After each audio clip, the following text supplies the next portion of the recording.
From Kansas State University, this is Agriculture Today. Eric Atkinson with you.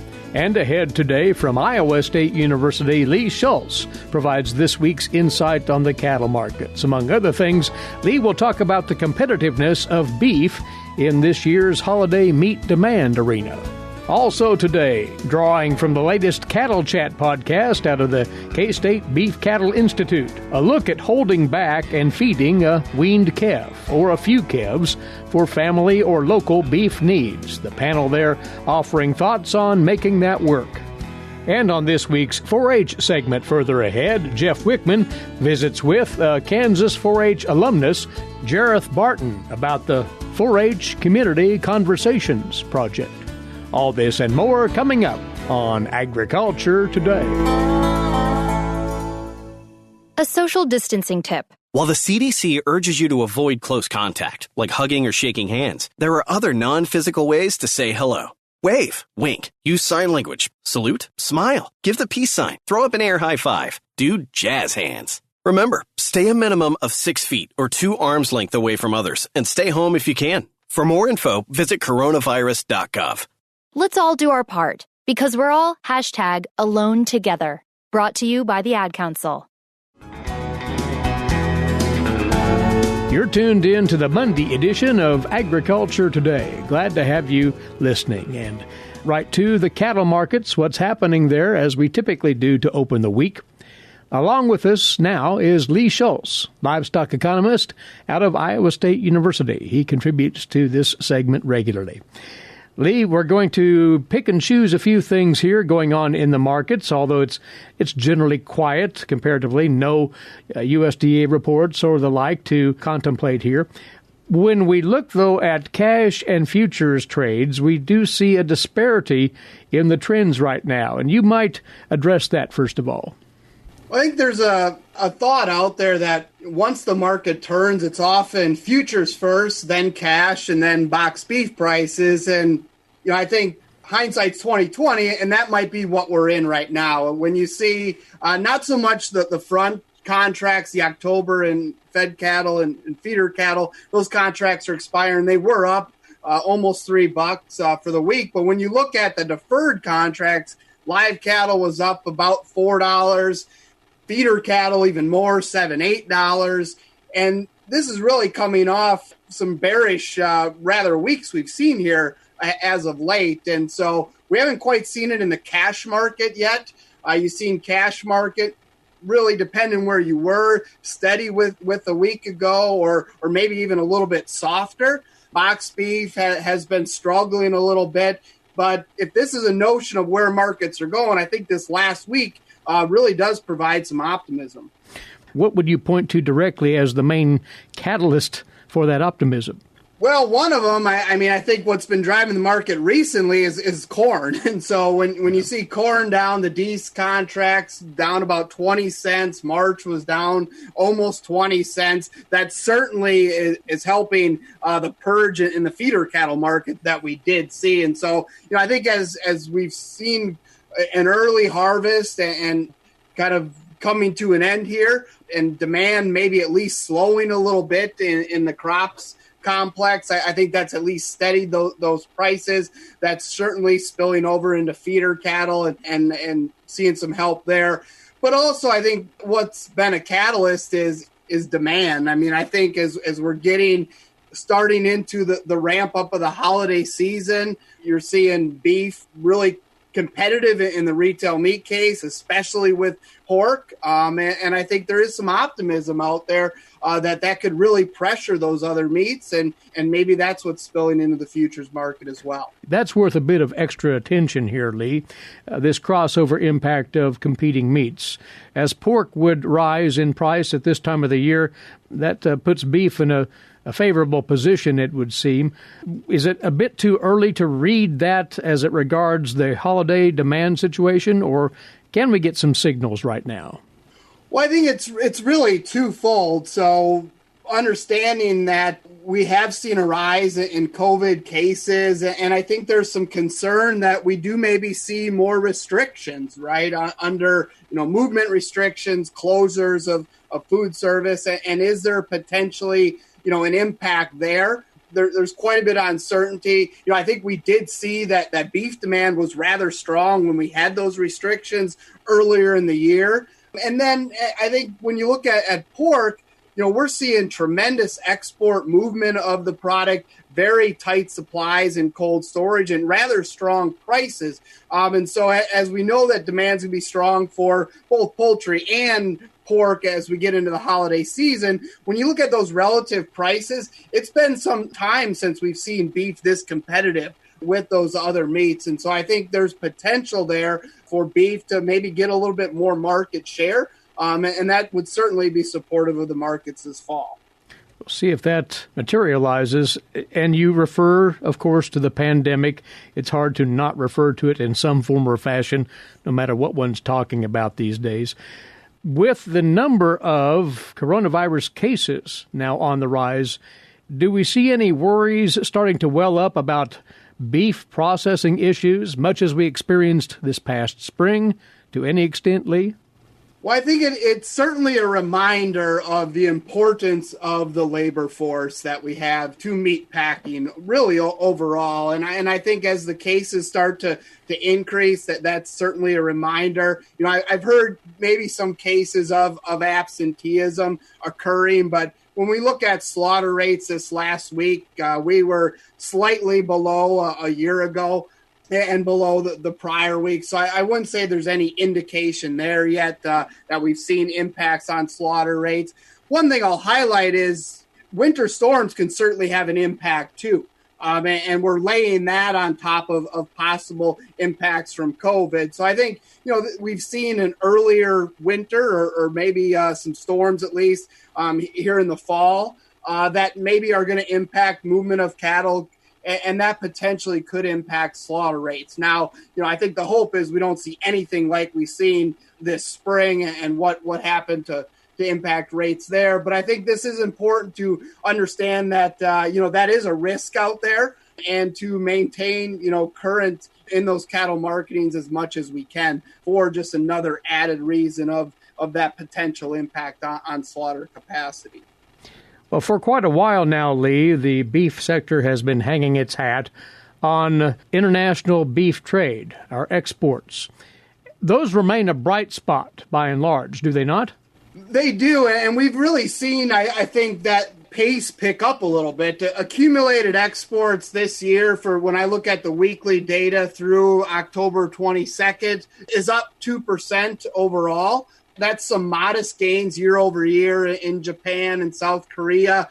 Mexico, we've seen lower year over year volumes. I think that's certainly because of their peso relative to the U.S. dollar has been a big driver there. But Canada's been higher. China's really been a bright spot this year.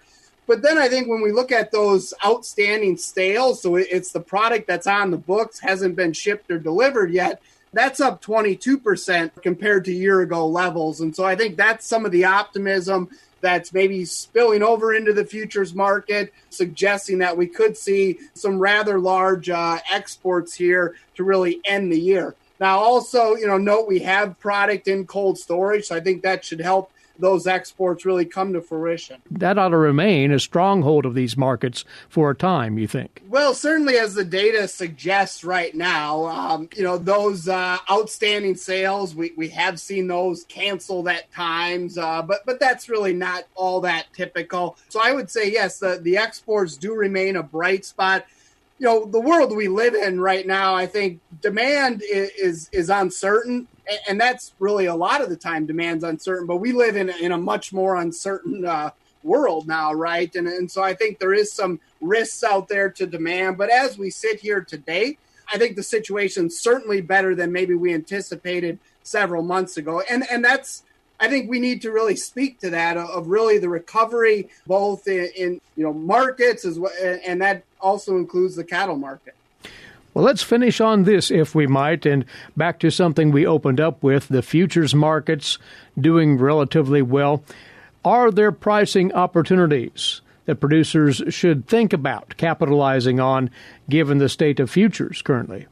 Well, I think we're close, and we're coming off September, as I estimate, closeouts for feedlot returns was profitable for some producers. And I think that was driven by lower feeder cattle prices that were paid in pandemic-induced, situation this spring. And as we get into here this fourth quarter, my break-even prices is about 108, and I think we're knocking on the door of that. And so if we continue to see maybe a rally this next week and into the next couple weeks, there may be some more and more opportunities, both short term. And then as we get into this spring, my models are showing that the futures are currently offering above break even prices for closeouts for fed cattle. So I think, the market's right now offering some opportunities at times. I think we need to remember that and remember what happened last spring and what the value of maybe locking in some of those prices could be in a pretty uncertain market. And forward contracting would be potentially part of the marketing mix here. Certainly is, and there is not much opportunity as I at least look at what USDA has for their forward contracts for this last week. The basis bids, basis bids have been pretty weak, so par or even below what the board's been offering. And so I think, that's an indication that I think supplies are rather large. Maybe there's not a lot of incentive right now for packers to get some committed supplies. But that could certainly change. If we do see a rally in this market, I think you could see those basis bids really pick up. And so it's something to really watch right now. But remember, we're kind of coming off a weak market, and so there wasn't a lot of incentive to really get out some strong basis bids. But that could be something we see here in the next couple of weeks. Very well. Interesting times they are for a variety of reasons for our cattle producers as far as how those markets are trending. So we'll see. And Lee, we always appreciate you joining us. Many thanks. Thank you. He's provided this week's cattle market commentary as Iowa State University livestock economist Lee Schulz here on this Agriculture Today. What is radon? Home exposure to radon gas is the leading cause of lung cancer death in the United States for non-smokers. In Kansas, 1 in 4 homes will test at or above the EPA action level. The Surgeon General recommends all homes be tested and fixed if necessary. Visit kansasradonprogram.org for more information. Test, fix, save a life. This message brought to you by the Kansas Radon Program, the Kansas Association of Broadcasters, and this station. Agriculture Today is back now. Well, in part spurred on by the impact of the pandemic on beef processing and the wholesale and retail beef sectors, interest in homegrown beef has escalated this year for sure, and more cattle producers themselves may be inclined to save back a weaned calf or 2 or 3 to feed for their own household's beef consumption purposes. As simple as that sounds, it still needs to be done the right way, according to the team at the K-State Beef Cattle Institute. This was among the topics on their brand new BCI Cattle Chat podcast, and we'll listen in on part of that right here. Featured are the regulars, veterinarians Brad White and Bob Larson, cow-calf specialist Bob Weaber, livestock economist Dustin Pendell, and joining the fray this time around, the BCI's beef cattle nutritionist, Phillip Lancaster. We had a great listener question from Arkansas, and his question, and I'm going to paraphrase a little bit, was he's got a calf or 2 that he wants to feed at home and finish them out, and he has not done this before, and the challenge is, where am I going to get feed to feed this calf? Because if I go to the feed store, they don't have a finishing ration, or if they do, it's in bags and it's relatively expensive. So I'm going to broaden the question a little bit, and I want to ask all of you guys, let's say I'm going to feed a calf or 2 at home. What are some of the things that I should be thinking about? And maybe there's a specific answer to this question too, Phillip, that you want to address. Well, Brad, one of the things that I think of first, if you're thinking along feed, is figuring out what your available feedstuffs are. To finish a calf, you're going to want something that's got quite a bit of grain in it, whether that's corn primarily is going to be your main option. But It may also have some byproducts in it like distillers grains, soybean hull pellets, some things like that are good energy sources. But that's one of your first things you need to figure out, because this calf is going to need to eat upwards of about 2% of their body weight as we get toward that finishing phase in grain to get them to finish out and fatten nicely for slaughter. So if I'm thinking about feeding this calf, and let's say I'm taking a 7 weight to finishing weight, Weber, how much feed is that going to take me in total? Yeah, good question. So for a lot of producers, we'll want to get that steer to 13, depending on what kind of genetics he is and so forth. But, a ballpark target somewhere around 1,350 to 1,400 pounds at finish. And so just for easy math, let's say 1,400. If he weighs 700 now, that means you need to gain 700 pounds between when he goes on feed and slaughter. And under good feeding conditions, it's pretty easy to get those kind of steers when they're hand fed to gain somewhere close to 3 pounds a day. So figure, 3 pounds a day is about 90 pounds per month. So we're going to need to feed that steer somewhere around 8 months in time. And a ballpark sort of way to figure out how much feed you might need is just use a 6-to-1 feed to gain conversion. So 6 pounds of feed to 1 pound of gain. So if you've got 700 pounds of gain, we can do the math here real quick. Like a couple of tons. Yep, yeah. Divided by 6, right?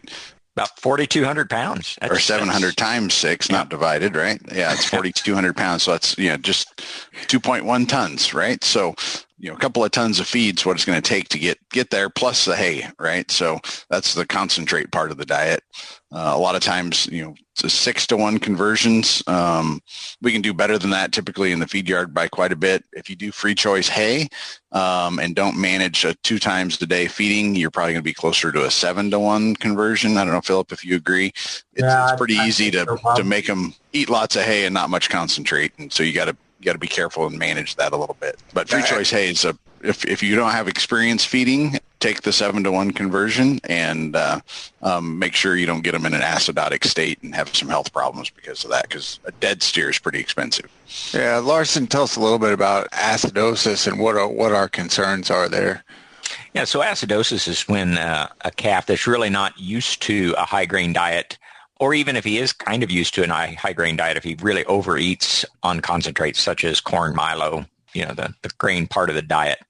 And that can be very serious. It can cause death, as Dr. Weber said. And so the ways we avoid that is, first of all, you acclimate the cattle to a changing diet. So you use several weeks to gradually change, increase the amount of concentrate and decrease the amount of hay in the diet. And so it takes about 3 weeks, and then you've got them up where they've acclimated and they can handle a higher concentrate diet. And then feed delivery is very important in that you don't want to miss days when they don't get fed. Weather or labor or feed restrictions, those are the types of things that can really get you into trouble. So you need to really get in the habit to provide diets, typically twice a day, but maybe once a day, but provide that diet same time every day so that you get common intake. Yeah, I think, this is a lot like the story we give 4-H kids. I'm our 4-H club beef leader, and I think maybe 2 of the most important things is closely monitor intake, right?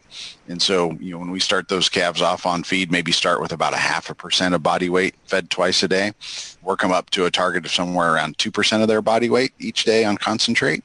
But the key thing is really, from a day-to-day basis in terms of feeding, is feed them at the same time. You can do a lot to really control rumen pH change by making sure those animals get fed. At our house, we do 6 a.m. and 6 p.m. are our 2 targets. And pretty much every day they're on that feeding regimen. You can tolerate a little bit of flub around that, but if your target's 6 a.m., don't feed them at noon, right? You're better off skipping a feeding than trying to cram too close together. So use some common sense when it's sort of like a kid at a candy bar, right? Spread out over the day, you can take a lot. All at once is pretty tough.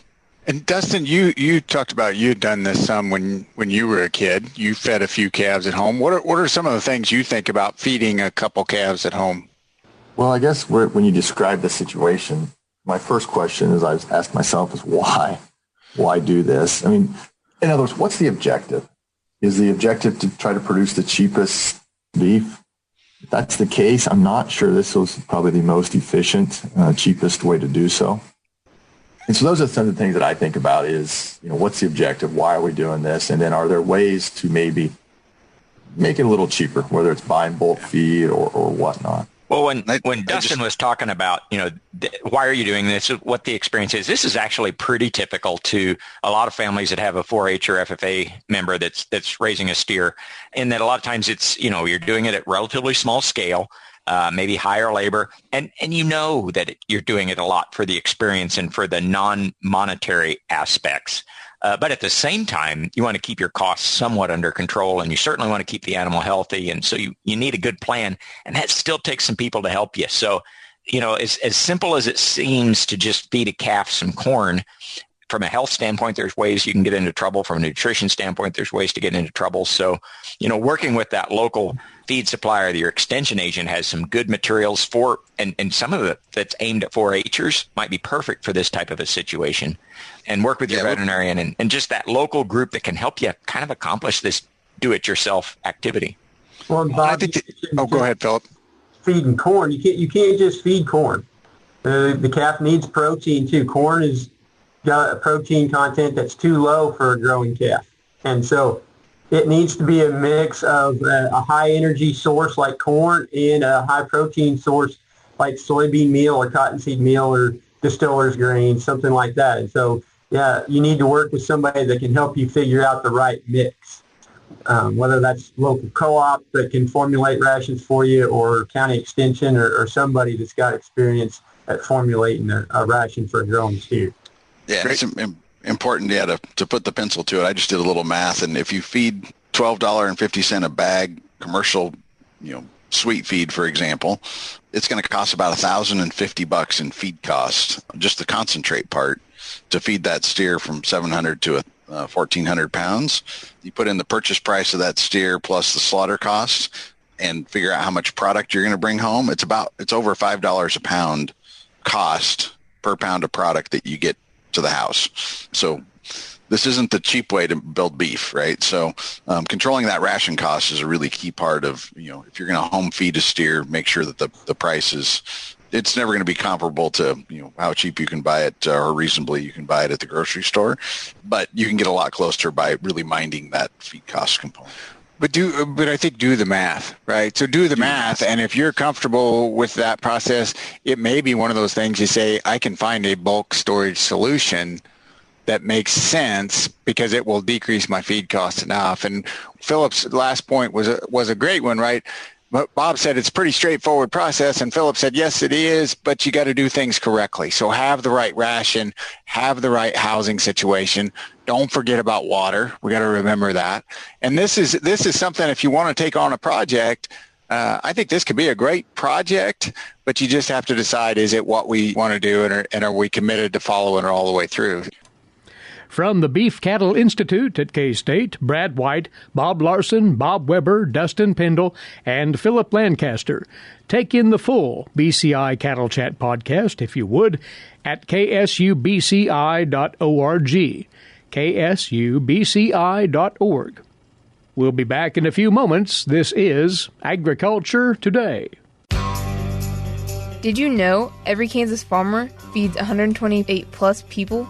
Kansas farmers are hard workers, dependable, authentic, and sensitive. Not only do farmers put food on your table, but they put clothes on your back and fuel in your car.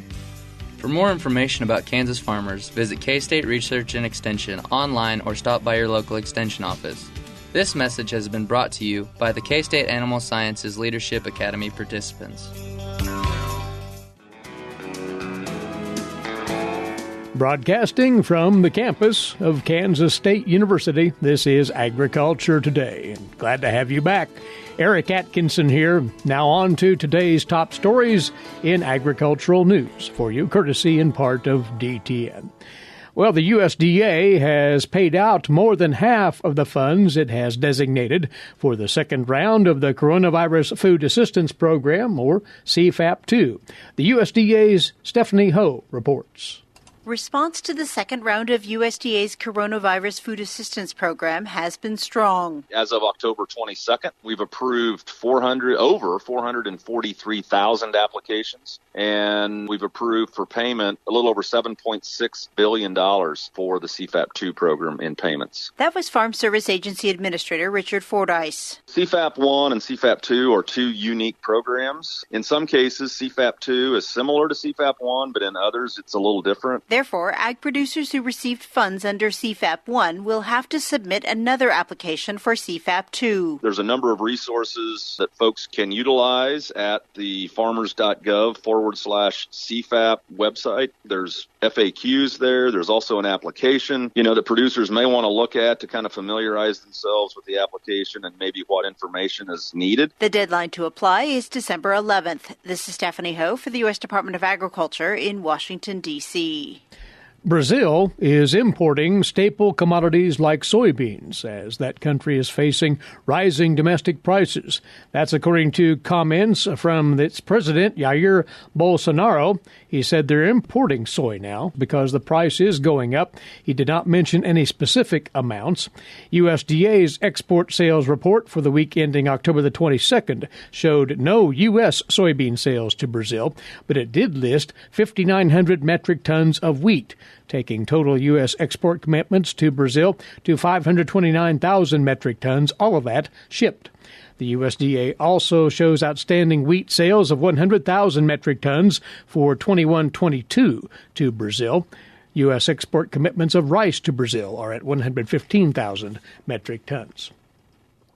Well, to follow up on what we mentioned on Friday, the Commodity Classic, the annual national conference for wheat, corn, soybean, and sorghum growers, had announced that the event in 2021 will be virtual. The Classic is typically held in late February and early March. It was slated to return to San Antonio next year, but due to the restrictions related to the pandemic, a digital conference format will be offered in the first week of March, according to the group's organizers. Started back in 1996, the Commodity Classic is a major draw for farmers both in the U.S. and internationally. Last year, the total attendance was 9,300, of which 4,600 were listed as producers. The conference is run by the American Soybean Association, the National Corn Growers Association, National Association of Wheat Growers, National Sorghum Producers, and the Association of Equipment Manufacturers. The commodity organizations typically hold their board meetings and set policies as well at the Classic. The Classic becomes one of a string of major winter agricultural conferences that have shifted to online events or have delayed their conference start dates. The American Farm Bureau Federation annual convention in mid-January will also be virtual. The National Cattlemen's Beef Association announced earlier that the Cattle Industry Convention will now be held August the 10th through the 12th in Nashville, moving from its traditional February dates. China's zero-tolerance policy on ractopamine residues in meats is keeping some U.S. pork and beef products from being sold there. But China is taking another look at that policy now, we're told, by the USDA's Gary Crawford. Some pork producers in this country add ractopamine to the pig's food. That helps boost feed efficiency and aids in making the pig leaner. However, this adds another barrier to selling that pork in China, which bans even the smallest residues of ractopamine in meat products. As part of the Phase 1 trade deal with the U.S., China did commit to taking another look at ractopamine from a risk assessment point of view, and indeed, China is moving forward on it. USDA's Trade Undersecretary Ted McKinney told a pork export webinar put on by AgriPulse. They are dutifully going through the process. We have provided information in a very timely manner when it's been asked of us, as has the provider of the information. I think it's largely Elanco, even though I think the product is generically produced these days. And they're going through the process, and we see them doing that. But will China actually change its zero-tolerance policy? McKinney said, we'll see where it goes, but they're certainly following all the steps in the timeline that they said that they would. This is Gary Crawford reporting for the U.S. Department of Agriculture. Well, a feel-good story for you heading into Election Day. Tomorrow, the Calamus Wheatland, Iowa FFA chapter will live up to one of the most important parts of the FFA motto, living to serve. 14 Calamus Wheatland FFA members volunteered to serve as precinct election officials or helpers on Election Day. The students part of a statewide FFA initiative to help ensure that there are enough volunteers at polling places so that the election runs smoothly. Most poll volunteers are older than 60 years of age, who are at an increased risk of complications from the virus. Across the country, election officials were calling for younger people to volunteer to work at the polls, and the Iowa FFA Association suggested that FFA members volunteer at their local polling places. Many did answer the call. FFA chapters in at least 2 other states, Missouri and Kentucky, also volunteered as poll workers following requests from state and local officials. Part of an FFA chapter's annual program of activities is to meet 15 quality standards throughout the year, and one of those standards is citizenship, and a great way to carry that out, taking place in Iowa and other states. Do want to remind you swine producers one more time that the ever-popular K-State Swine Day will be held this year, but it will be virtual over a couple of days' time from 10 to noon on both November the 18th and November the 19th. This will consist of a series of 15 to 20-minute presentations discussing swine nutrition, feed safety, and feed processing topics. The emphasis on Wednesday the 18th in the morning there on applied swine nutrition, feeding sows immediately before farrowing will be discussed, minimizing disruption in nutrient intake after weaning, preparing for a world without zinc oxide, and a look at current K-State swine nutrition and management research.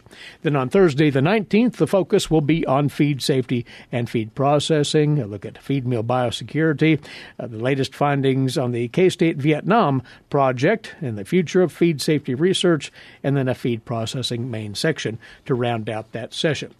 Again, it'll be a virtual swine day out of K-State, taking place the mornings of November the 18th and the 19th, and they'd like you to register if you do so by going to ksuswine.org, ksuswine.org. We'll be back with more on Agriculture Today. Did you eat today? Thank a farmer. A way to get more involved in agriculture is through 4-H and FFA.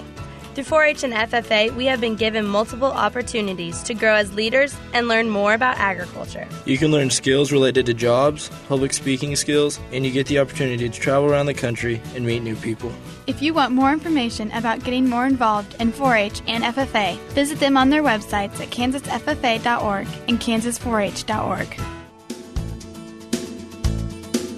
This is Agriculture Today. I'm Jeff Wickman. Kansas 4-H continues to facilitate community conversations by training 4-H youth, volunteers, and extension agents to teach others about how to approach difficult issues and have those tough conversations. Kansas 4-H alum volunteer and coordinator of the community conversations portion of the Stories That Matter series, Jaryth Barten, has an update on the program. Jaryth, in terms of the Stories Matter program, there are several different areas that you're focusing on. Yeah, that's right. The Stories Matter project has a few components, and then, of course, it ends with community conversations, and we'll get to that.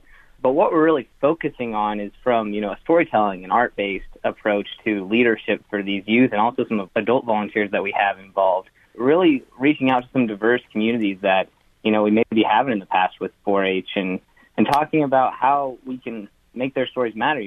Through some different versions of these trainings we start with visual thinking strategies right now, which we're partnering with the Beach Museum of Art at K-State, and we're training our participants to have a facilitated discussion just about pieces of art, really bringing up that idea that it's okay to disagree about things and being able to listen to develop an understanding of other people's perspectives in a way that's meant to be a deliberation or a discussion, rather than a debate. Another component that we're working on is conversation boot camp. And in this, we develop some more skills and we really work on things based on research, some things that a lot of people don't learn until they would get into the college level of learning things. But we found that especially youth really take these very well and are able to do a lot with them. We talk about things like empathy and active listening and communication styles. And of course, before COVID-19, these happened in person, but right now we're kicking them off virtually, so it's really exciting. And of course, at the end here, after they're really learning about, these new ways to discuss difficult issues, we train some of the leaders in these groups to be the facilitators for a community conversation. They learn how to really stay neutral in these discussions, and through that, they're able to have tough conversations about things like, mass shootings, or with all the justice issues that we have going on right now. We're preparing them to bring people together in small groups and have some difficult conversations that usually people with different viewpoints, we wouldn't even be able to have in the same room without ending with, some type of aggression or shouting match that's not good or doesn't make any progress. And so we're redefining what it looks like with our youth to have discussions on these difficult topics. How has the facilitator training been going so far? Have you made some progress in terms of getting more people prepared to do this?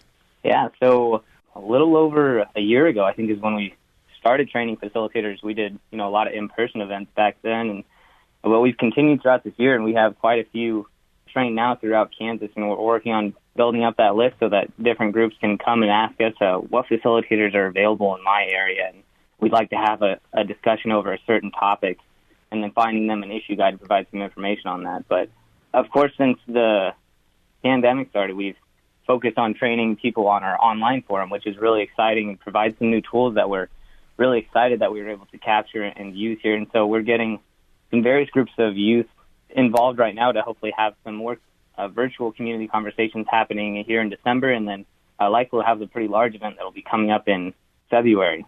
What are some of the pros and cons of trying to do all of this online? How's that been working so far? The pros I would start with, of course, the online forum has some really unique data tracking abilities. When everything's entered into the computer and people are inputting their opinions, it tracks those so well, usually in ways that the facilitator and a note taker would be in charge of trying to figure out where the group's sitting and where they can, move to find that common ground that we're searching for in the end. But the computer goes ahead and generates that, and we've found that it's extremely accurate and is able to really pinpoint the issue or the action of the issue that the group really agrees upon. So it's been really incredible that way, and of course with tracking all sorts of data.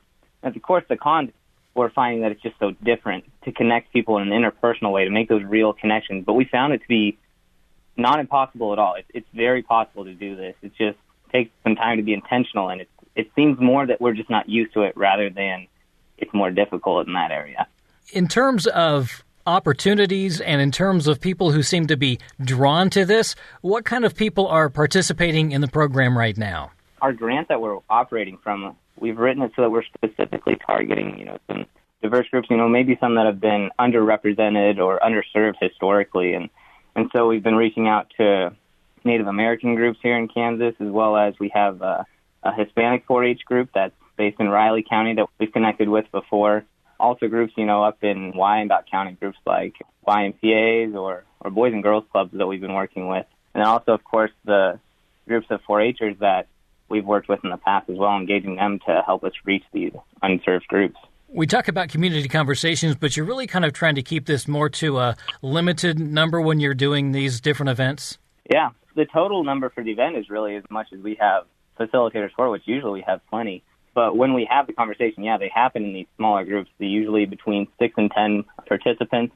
It's the right amount for everyone to be able to share all of their ideas and really have their opportunity to speak. When we have large groups of more than that, often, people are left out or excluded. We don't have time for everyone. That's one of the biggest things that we try to do is respect those time limits and operate in a way that our facilitators can make sure everyone is heard. I think the goal is civil discourse, but when we're talking about impact and helping Kansas youth, how is this program helping? So civil discourse, again, accepting that idea that we know that people disagree about things. We know that's true. We're not trying to cover up these disagreements. So the idea of discourse, it happens. We see it happen. You turn on the news and that's what you see. But how can we do that in a responsible, civil way and be civically engaged in that way and do it where we respect each other, and we focus on the issues rather than attacking each other personally, because that doesn't lead to progress.